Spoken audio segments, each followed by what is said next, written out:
In today's video, I'm going to teach you how to create an estimate in Zoho Books. Whether you're new to Zoho Books or have been using it for a while, crafting an estimate is a straightforward process that can significantly streamline your workflow. Let's dive in.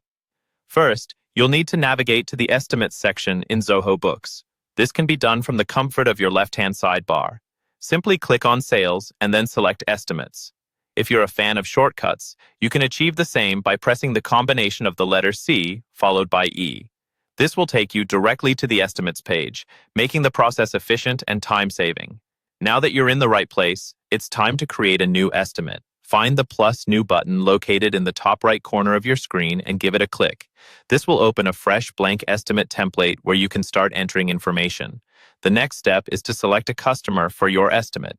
You can do this by choosing from your existing customer list via the drop-down menu.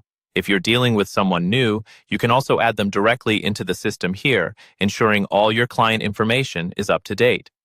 Once you've settled on a customer, it's time to fill in the details of your estimate. Start by entering the estimate number, the date it's being created, and the expiration date.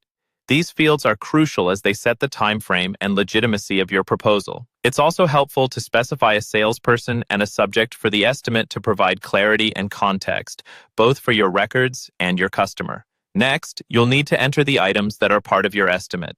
You can select existing items from the drop-down list, ensuring consistency with your inventory records. If you have a new item, add it on the fly to keep everything updated. Specify the quantity and rate for each item to tailor the estimate accurately, and remember to include any taxes, discounts, shipping charges, or other necessary adjustments to reflect the true cost. In the Notes and Attachments section, include any important notes, terms, or specific conditions that your customer should be aware of. Additionally, if there are any supporting documents or files that need to accompany the estimate, you can attach them here for a comprehensive proposal. Finally, it's time to save your work. If you're not quite ready to send the estimate or need it reviewed, simply click Save as Draft. This allows you to make any necessary adjustments later. If everything looks good and you're ready to fire it off to your customer, hit the Save and Send button. This option simultaneously saves your work and emails the estimate to your customer, making it both efficient and effective. And that's all there is to it. By following these steps, you'll be able to create detailed and professional estimates quickly and easily within Zoho Books.